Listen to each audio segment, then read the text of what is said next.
Antes de iniciar, quisiera hacer un anuncio importante. Un anuncio que estoy seguro no van a concordar conmigo, pero en algo que sí podemos empezar concordando, es que lo que yo hago con mi video de contenido cortado es básicamente narrar las cosas que se sabían en todas las novelas al momento en el que se publicó el episodio en cuestión. Es decir, si se publicó el episodio 1 del anime, yo narro todas las cosas que pasaron no solo en ese episodio, sino también en las novelas secundarias que suceden en ese mismo lapso de tiempo. ¿Por qué digo todo esto?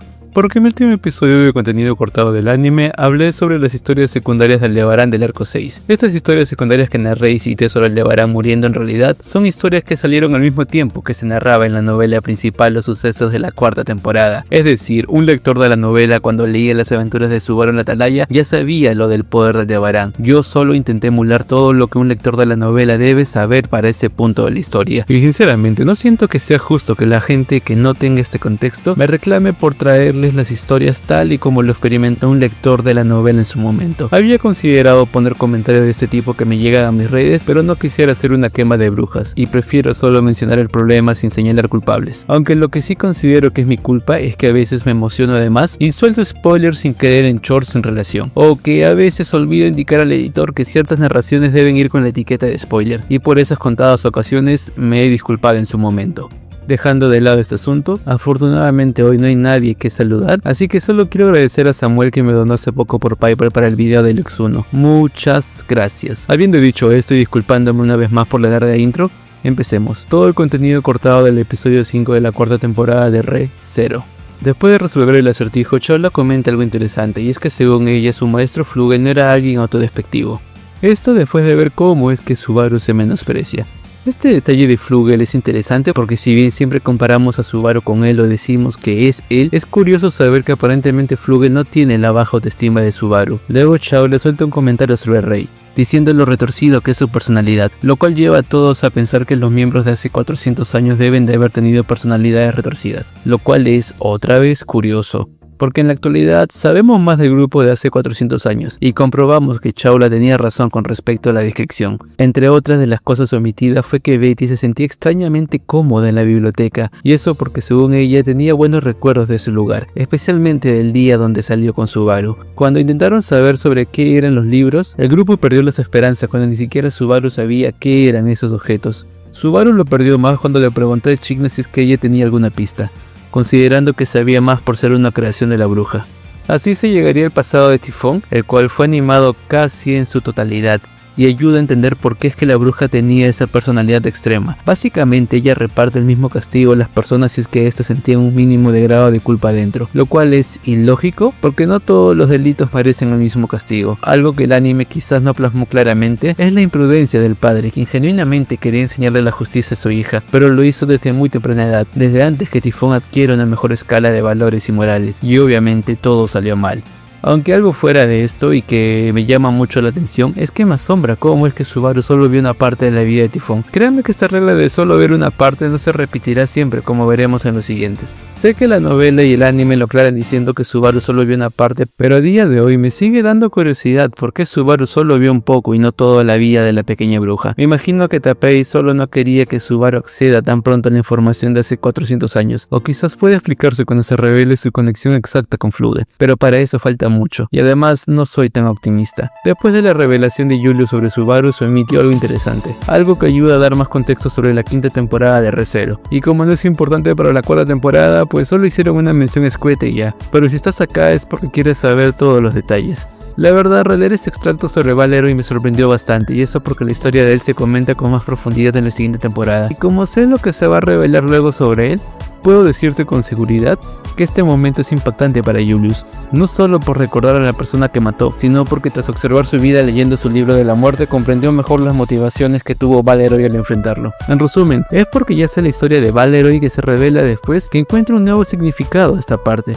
y quizás no lo entiendas, pero solo te pediría que vuelvas a ver esta parte después de que el anime cubra la historia de Valeroy. Quizás entonces entiendas mi euforia actual. Sé que te acabo de bombardear de información, pero no te preocupes, ahora lo haré más digerible digerible? Verán, en el 2015, cuando la novela web narraba los sucesos de la Atalaya, Taipei publicó esta historia precuela que ves en pantalla, la cual narraba un viaje diplomático que hizo Miklotov, Bordeaux, Félix, Reinhardt y Julius hacia el Imperio. Es allí donde por ciertas razones Reinhardt aparentemente termina atacando soldados inocentes, y Julius se ve forzado a luchar con Valeroy, y tienen una pelea interesante. Eventualmente Julius tendría que asesinarlo, y así se conecta con la mención de Julius que hizo el anime hoy. Pero como el anime solo mostró la mención a Valeroy, terminaron omitiendo lore del mundo de Logúnica que rodeaba la nación de este personaje, y otras cositas. Lore que ahora te mostraré a detalle. Mientras Subaru observaba la escena con atención, Julius comenzó a relatar la historia con una parsimonia dolorosa, similar a quien se arranca una costra de una herida que aún no ha terminado de cerrar. Explicó la identidad de Valeroy Temeglif dentro del contexto del Imperio Wolaquiano, una nación célebre por su despiadada meritocracia, donde la élite guerrera estaba conformada por los 9 generales divinos. Subaru, por su parte, reconoció que aquel era un título de gran impacto y admitió que el estilo para otorgar nombres en aquel país le resultaba sumamente atractivo. Julius continuó describiendo la magnitud de la fuerza de estos generales, afirmando que cada uno era un guerrero sin igual. Según su estimación, el imperio de Boyaquia poseía un poder militar comparable al del reino de Lugúnica, e incluso sugirió que podría ser superior. Señaló que, si se dejaba de lado el pacto con el dragón divino y la existencia de Reinhardt, el reino tendría serias dificultades para enfrentar a los generales en un conflicto abierto.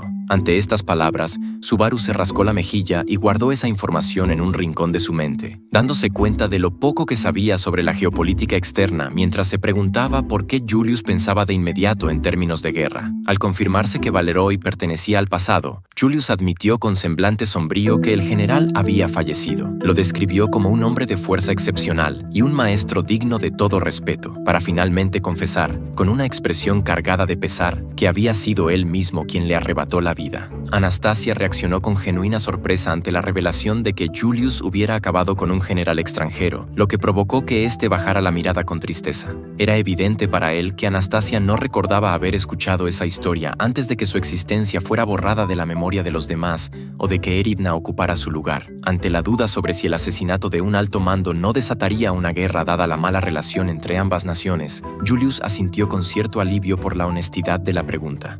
Explicó que todo fue el resultado de una situación sumamente enredada en la que también intervinieron Reinhardt y Ferris. Según su relato, Valeroy planeaba un golpe de estado en el imperio, y Julius se encontró en medio del conflicto durante una estancia en Boyaquia, cuando Subaru cuestionó la presencia de Reinhardt debido a las restricciones de su persona por la ley que lleva su nombre, la Ley Reinhardt. Julius aclaró que se le otorgó un permiso especial a petición del emperador wolaquiano, aunque no pudo evitar señalar lo inapropiado del término usado por Subaru al decir que Reinhardt fue exportado. Este último se defendió sugiriendo que contrabando habría sido más preciso, reflexionando sobre lo aterrador que resultaba el poder de Reinhardt para cualquier frontera oficial. Julius recordó el duelo contra Valeroy como una contienda tan reñida que un solo paso en falso habría invertido los papeles de vencedor y vencido. Manifestó que la pérdida del general fue sentida profundamente, a pesar de su fracaso en el golpe de estado. Subaru, sin embargo, cuestionó el hecho de poner en un pedestal a alguien que buscó subvertir el orden, aunque Julius argumentó con firmeza que, tras cruzar espadas con él, estaba seguro de que Valeroy no actuaba por beneficio personal. Ladeando la cabeza,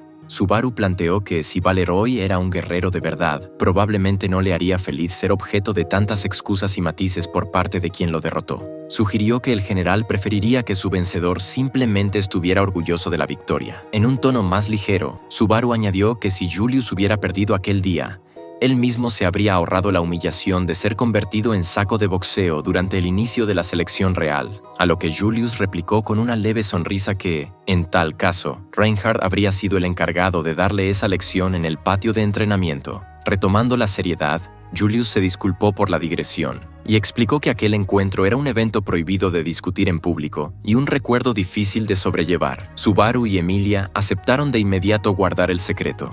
A partir de esta explicación, Beatrice concluyó que los libros de los muertos permitían al lector experimentar las vivencias de personas a las que se hubiera conocido en vida. Subaru coincidió, señalando que él había experimentado las memorias de la bruja mientras que Julius hacía lo propio con el general. La mención de su contacto con una bruja alarmó a Anastasia, quien expresó su desagrado por ese tipo de vínculos y cuestionó si Subaru estaba involucrado con el culto de la bruja. Subaru intentó tranquilizarla encogiéndose de hombros y asegurando que él también les temía.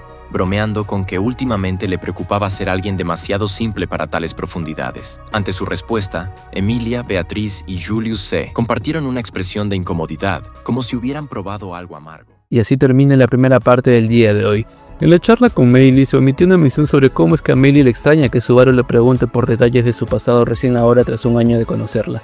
Entre algunas cosas que se omiten está el detalle de que Subaru dice que hasta ahora siempre la vio como una niña que le gustaban los peluches, pero de lejos lo que más le llamó la atención a Subaru en este momento es que Meili le dijera que incluso ella es capaz de ver cómo los demás se esfuerzan por él y Emilia. Entonces recién empezaría a contarle sobre cómo inició su vida de asesina, tal y como vimos en el anime. Algo que siento que el anime no plasmó bien fue la parte en la que Meili niega que está interesada en buscar el libro de alguien. En la novela como que lo recalca 2 veces, haciendo que sea algo extraño esa línea de diálogo de ella. Después vendría Emilia y Meili acusaría a Subaru diciendo que estaba coqueteando con ella. Esto que diré ahora no es un spoiler, pero me llama mucho la atención cómo es que la obra hasta ahora no ha seguido con la subtrama de los padres de Meili.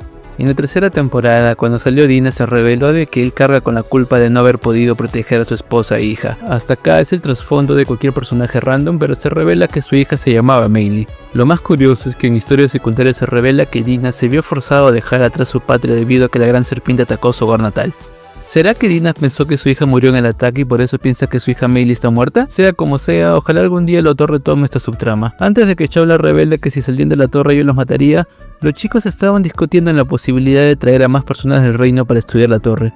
Y es por eso que recién llaman a Chaula para consultarle ciertas cosas, y allí ella les diría la fría regla que les dije hace un momento. Después de la revelación de Chaula no se omitió gran cosa en sí, solo observaciones de Subaru con respecto a la inusual amistad que hay entre Chaula y Meili. Este es un indicativo de algo que revelé en los comentarios de mi video pasado. Y, por último, parece ser que Betty andaba siendo afectada por el miasma. Al menos eso es lo que deduce Subaru cuando la vio distante y fría por un momento. Sinceramente esto se me hace raro, ya que no recuerdo otra mención de Betty siendo afectada luego. Me imagino que el autor se olvidó y desechó esta subtrama. En fin, luego Emilia encontraría las escaleras y así conectamos con el anime. En sí, lo más interesante omitido previo a subir las escaleras es cómo es que los miembros profundizan un poco en la idea de que la torre estuvo jugando con su percepción para hacer que no encuentren estas escaleras hasta que resuelvan la prueba del monolito. Otra parte interesante omitida fue que Subaru habla un poco sobre los conocimientos de Fluget, y parte en que debido a que el nombre es alemán, quizás pronto no tenga oportunidad de resolver las pruebas si es que empezaba a ver referencias a las historias alemanas. También se comenta que Fluget significa alas. Haz lo que quieras con esta información. Y así procedería a correr hasta arriba. Sorprendentemente casi no se omitió nada sobre los diálogos de Reid, algo que sí se omitió pero entiendo por qué pasó. Fueron unos comentarios muy subidos de tono que hacía sobre las chicas. Me hubiera gustado que no se omita para ver la reacción que esto traería en las redes, pero aún con su omisión uno entiende que Reid es un pervertido. Y eso fue todo con respecto al episodio en general. Siento que no se omitieron muchas cosas y si no menciono algunas cosas créame que fueron cositas muy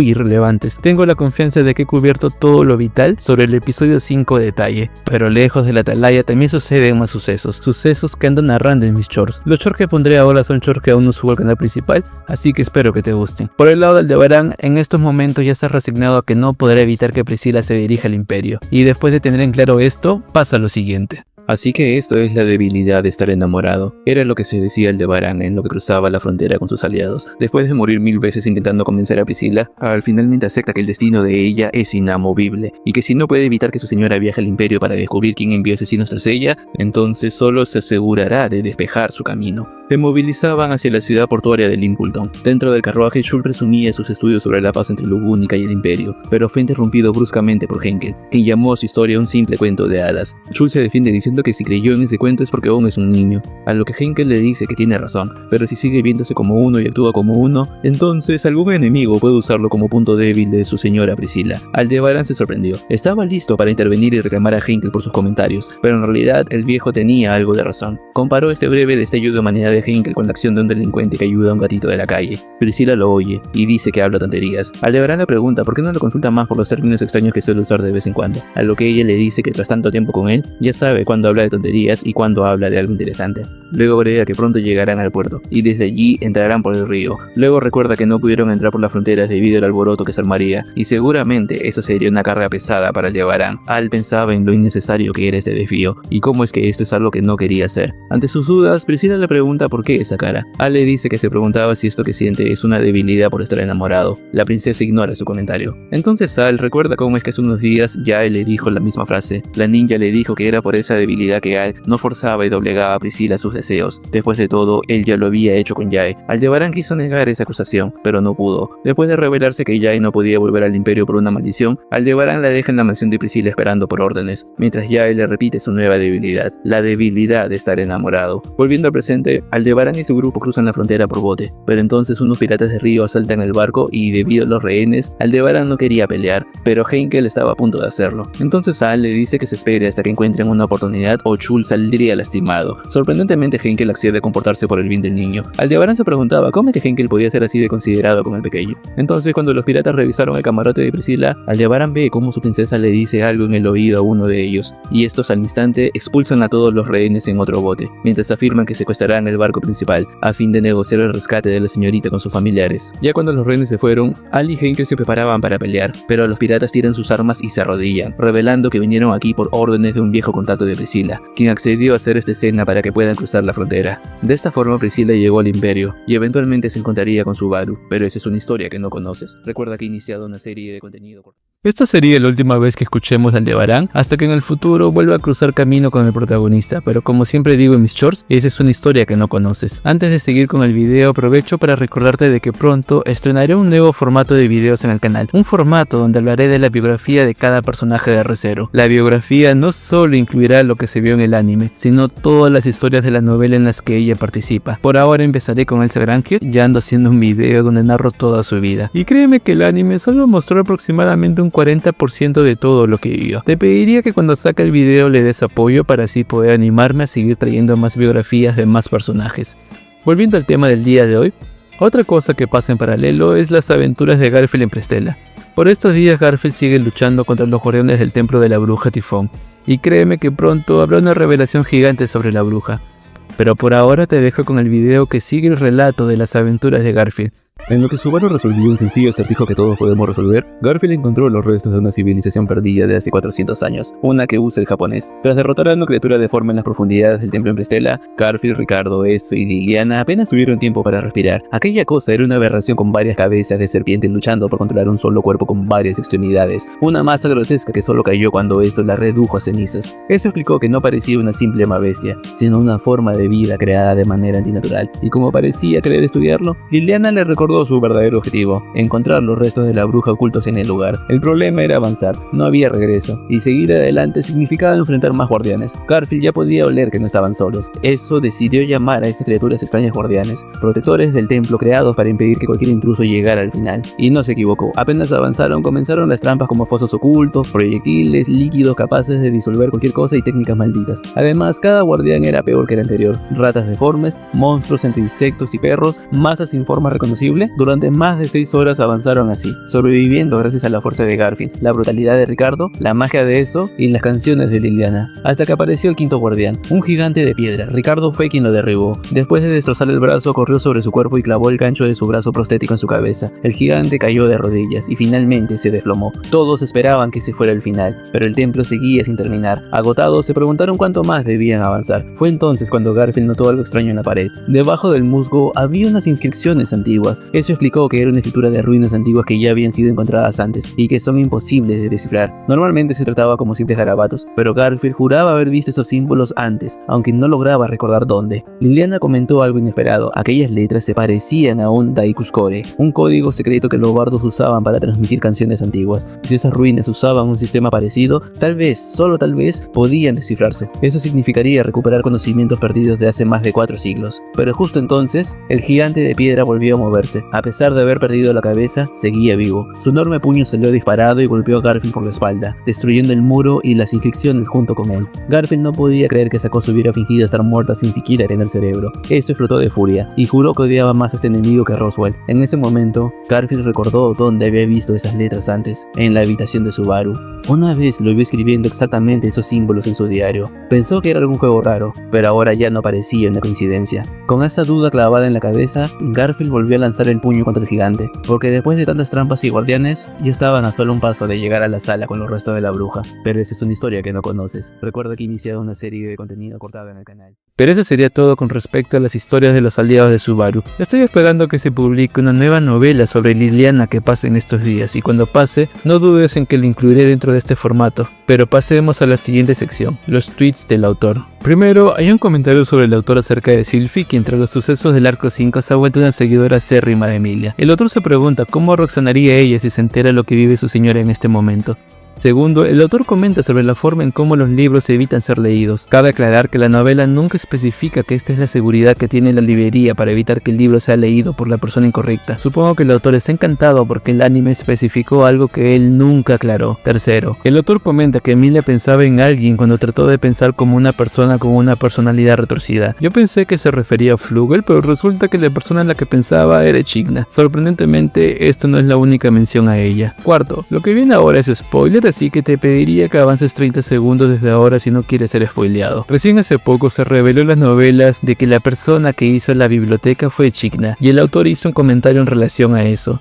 Es interesante teorizar si Echidna hizo la biblioteca antes de separarse del grupo de Flugel o después, pero eso ni yo lo sé. Solo sé que en un punto en el pasado ellos eran amigos, pero se separaron debido al método que usó Echidna para lograr un objetivo. Y si te preguntas, el método que usó Echidna fue aliarse con el de Barang. Pero eso es todo con respecto a los tweets. Sobre el break time de hoy no pasó algo realmente interesante, solo adaptaron una parte de la novela de Julius en la que se basa. Y si bien quitaron la parte donde Julius se entera que tiene un hermano y nos muestran las consecuencias del incidente de Prestella, aún así admito que eligieron la mejor parte para adaptar. La parte donde Ricardo confía en él a pesar de recién conocerlo. Claro, no es una confianza ciega, pero creo que Ricardo pone y sustenta la razón detrás de esto en el extracto de hoy. De todas formas, si quieren más contexto, les invito a ver mi short. Pero eso es todo por hoy. Ojalá que el autor no suba episodio de la novela por los siguientes días, que quiero terminar el video de Elsa. Espero te haya gustado y si no, qué mal.